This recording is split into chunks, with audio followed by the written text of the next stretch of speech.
नमस्कार दोस्तों, स्वागत करता हूं आप सभी का एक बार फिर से हमारे इस पावरफुल मोटिवेशन यूट्यूब चैनल पे।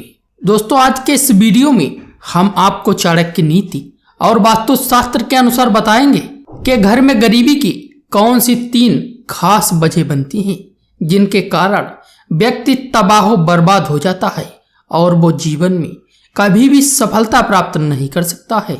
दोस्तों, इंसान अपने सुख दुख के लिए काफी हद तक खुद ही जिम्मेदार होता है। भगवान भले ही आपके भाग्य में धन और सुख लिखकर भेज दें, लेकिन आपकी हर बात पर भगवान नजर रखते हैं और आपके कर्मों के अनुसार भाग्य को बदल भी देते हैं। इसीलिए देखा जाता है कि कई लोगों की हथेली में लंबी आयु रेखा होती है। लंबी आयु रेखा होने पर भी अकाल मृत्यु को प्राप्त हो जाते हैं और अच्छी भाग्य रेखा होने पर भी गरीबी में गुजर बसर करते हैं। भगवान श्री कृष्ण के मित्र सुदामा भी इस बात के उदाहरण माने जाते हैं, जिन्हें अपनी भूल के कारण अत्यंत गरीबी का सामना करना पड़ा। हालांकि बाद में श्री कृष्ण की कृपा से उनकी गरीबी दूर हो गई। यहाँ हम कुछ ऐसे ही कारणों को बता रहे हैं जिसकी वजह से भाग्य रूठ जाता है और गरीबी का सामना करना पड़ता है। दोस्तों, इस भूल के कारण सुदामा हुए थे गरीब। सुदामा का उदाहरण सामने है तो सबसे पहले उसी कारण की बात कर रहे हैं जिसकी वजह से सुदामा गरीब हुए। सुदामा ने लालच में आकर गुरु माता के द्वारा दिया गया भोजन अकेले ही खा लिया, जबकि उसमें श्री कृष्ण का भी हिस्सा था। दूसरों का हिस्सा खा लेने की वजह से सुदामा को गरीबी का सामना करना पड़ा। यहाँ यह भी ध्यान रखें कि गीता में कहा गया है, जो भगवान को भोग लगाए बिना भोजन करते हैं वह चोरी का अन्न खाने के समान भूल करते हैं। इसकी सजा लोक और परलोक दोनों जगह भोगनी पड़ती है, इसलिए दूसरों का हक कभी नहीं छीनना चाहिए। और दोस्तों, नंबर 2 है, इन्हें ना भगवाएं तुत्कार कर। दोस्तों, महाभारत के अनुशासन पर्व में कहा गया है, दानेन भोगी भवति, यानी उदारता से भोग प्राप्त होता है।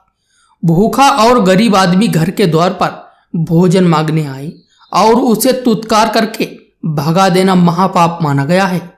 ऐसे व्यक्ति के धन में बरकत नहीं होती और लक्ष्मी इससे रूठकर चली जाती हैं।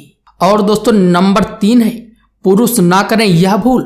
दोस्तों, जो पुरुष अपनी पत्नी के साथ बुरा व्यवहार करते हैं, उनके साथ कटु वचन बोलते हैं और मारपीट करते हैं, उन घरों में अधिक समय तक लक्ष्मी नहीं रहती। पुराणों में लिखा गया है कि जहां ग्रह लक्ष्मी यानी घर की लक्ष्मी स्त्री का अनादर होता है, वहां अधिक समय तक देवी लक्ष्मी नहीं रहती, यानी वहां गरीबी आते देर नहीं लगती है। और दोस्तों, नंबर 5 है, इन चीजों से हमेशा दूर रहें। मदिरा और जुआ को सर्वनाश का कारण माना गया है। इसका उदाहरण महाभारत में प्रत्यक्ष दिखाया गया है। जुआ खेलने के कारण चक्रवर्ती सम्राट युधिष्ठिर को अपना राजपाट गंवाना पड़ा और अंत में पत्नी तक को दांव पर लगाना पड़ गया। युधिष्ठिर को वर्षों भाई और पत्नी के साथ वन वन भटकना पड़ा था। और दोस्तों, नंबर 6 है, इस भूल से कितने ही हुए हैं गरीब। पर स्त्री गमन को महापाप माना गया है। बाली से लेकर रावण तक और रामायण से लेकर महाभारत तक इसके अनेक उदाहरण मिलते हैं, जिसमें पर स्त्री पर कुदृष्टि डालने के कारण धन संपन्न व्यक्ति भी दरिद्र हो गए। अहिल्या पर कुदृष्टि डालने के कारण देवताओं ने राजा इंद्र को भी अपना राजपाट गंवाकर सामान्य मनुष्य की तरह भटकना पड़ा था।